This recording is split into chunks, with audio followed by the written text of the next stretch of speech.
Hey everybody, welcome to our Bible study. We are on Psalm 112 today. Before we do that, I had mentioned in a previous study I was going to go back and try to figure out if we had made it halfway through the Bible yet. And there are 1,189 chapters in the Bible.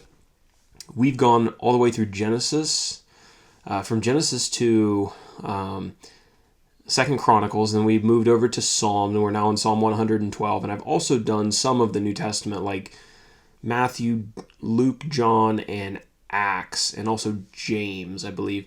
And so I did the math, and if my math is correct, we are on Psalm 112 will be chapter 621, which, if you multiply that by 2, you find out we're just over halfway through the Bible, which is exciting in one sense. In another sense, it's like, man, I've been doing this forever. Feels like I thought I'd be more than halfway through by now, but no, I'm actually pretty happy with the progress that we've made. The Bible's a big book. There's a lot to study, and we just chip away at it day by day, and maybe, Lord willing, one day we'll finish the whole thing. Okay, now for Psalm 112. Again, we have an unknown author for today, and I was looking up quotations of this chapter in the New Testament, and I found one. There is one in 2 Corinthians chapter 9, verse 9. This chapter is all about the righteous man, the upright man, and that is seen in our themes. Just one today. The righteous man is upright in his deeds, and God will establish him. God will bless him. Our definition today, the word that we want to define, is one that we've seen before, but it's kind of an unusual one. We don't use it this way in modern English, and so it's worthy of defining again. And it's the word horn. If you think about a bull, a bull has horns, and the horns are often a symbol of the bull's strength. Well, the Bible uses this in a similar way, but regarding men. So a person's horn is their strength, and we'll see that word in verse 9, so watch out for it. Okay, a little bit of a short one today, just 10 verses. Hopefully you've read it. It's all about how blessed the man is, the man who respects the Lord and delights in his commandments. And I thought that was interesting. It says that he delights in God's commandments. It's not like he just does them because they're God's rules and, well, I have to do this. This is somebody who appreciates God's commands. He appreciates them knowing that God has our best interest in mind in giving those commands. And so he delights in following them, knowing that, while it may not be the easiest thing to do in the moment, in the end it's going to turn out for his own good because God is interested in our good. This type of upright man will be the recipient of blessings from God. And some of the blessings that are mentioned here that a righteous man might receive would be things like children or wealth. God promised to be a light in the darkness when this upright man fell on hard times or when he went through difficult days.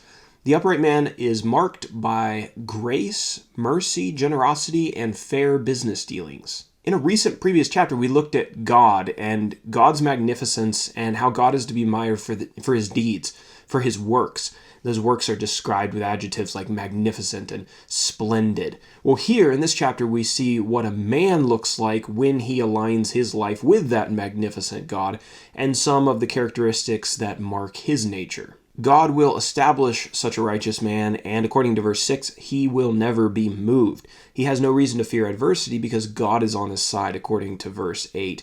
And in verse 9, we have this word that we defined, horn. It says that this upright man, his horn is going to be exalted in honor by God. So God is going to strengthen him and honor him. He is going to accomplish his plans, and his deeds are going to be secured by God and promoted and blessed by God. Now, in contrast to that, in the very last verse, verse 10, we have a contrast between the wicked man and the upright man.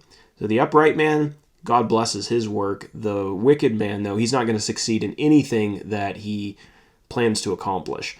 God is going to make sure that his goals are never achieved and that they have no long-term impact. So it's pretty clear from that, if you want to live a meaningful life, you have to live in alignment with God. Otherwise, he's going to tear down all your work and it's going to mean nothing in the end.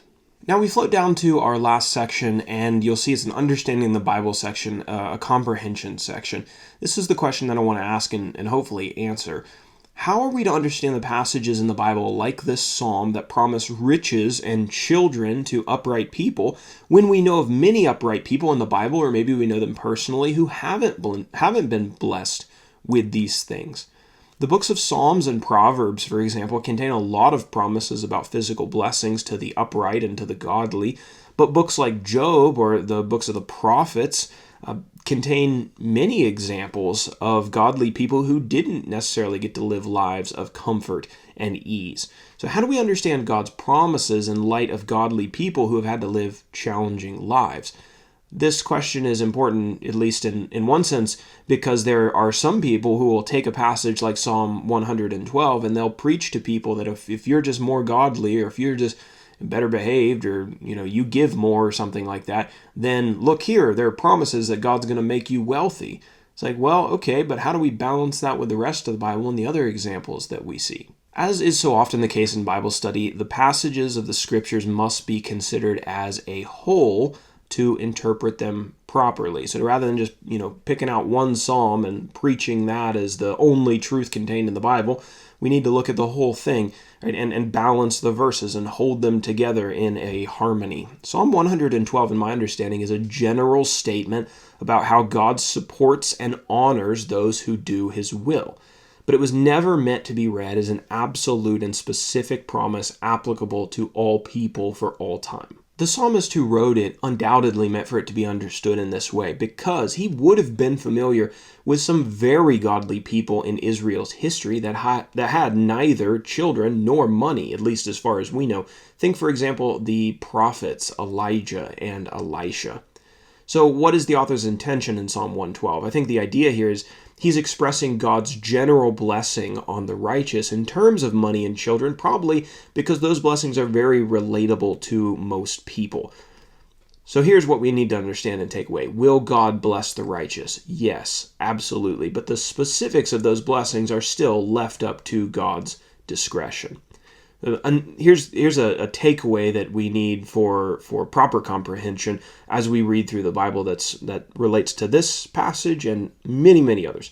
When you read the Bible, interpret it comprehensively and be careful about making absolute statements from one text when you haven't balanced it with other relevant passages.